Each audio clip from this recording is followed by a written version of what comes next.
हमारे पास कमांड है that is truncate command.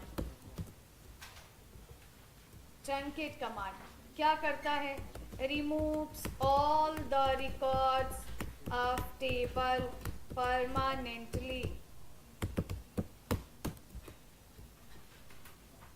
permanently resets the table,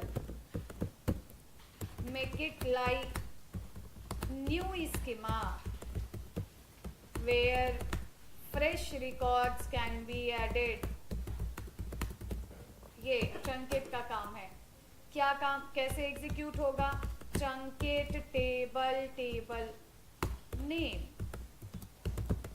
जितने भी DDL के कमांड्स है ना उन सबके साथ टेबल कीवर्ड यूज किया जाता है।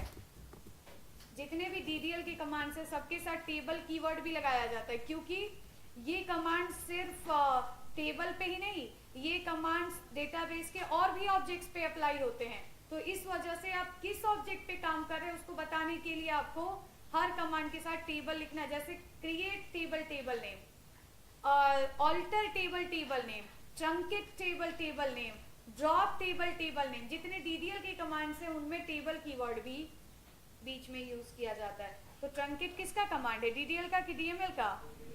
DDL का, जो कि DDL के कमांड्स किस पे अप्लाई किए जाते हैं? स्कीमा के ऊपर, डिफिनीशन के ऊपर। तो ये truncate table name removes all the records of the table permanently.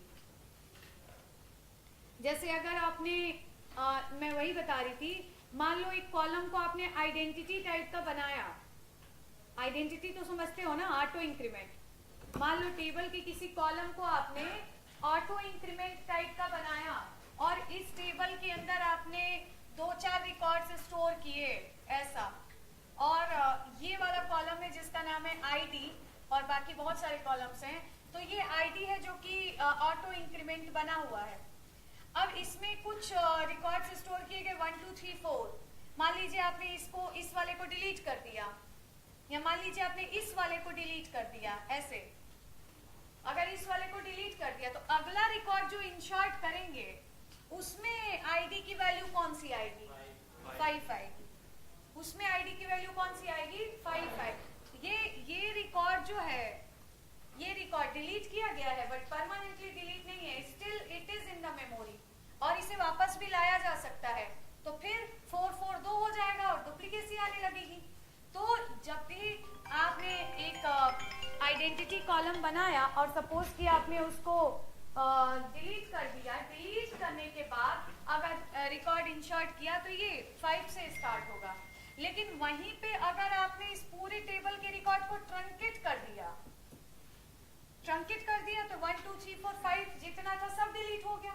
अब ट्रंकेट करने के बाद एक नया रिकॉर्ड अगर इंसर्ट किया तो फिर वो स्टार्ट होगा 1 से।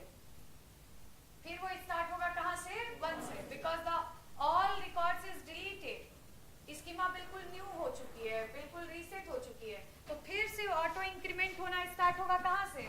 6 से नहीं, 1 से, बिकॉज कि वो पुराने जो रिकॉर्ड्स थे वो अभी वापस नहीं आ सकते। तो ये इसको यूज ही किया जाता है रिकॉर्ड्स को हटाने के लिए, ट्रंकेट कमांड। अंडरस्टूड?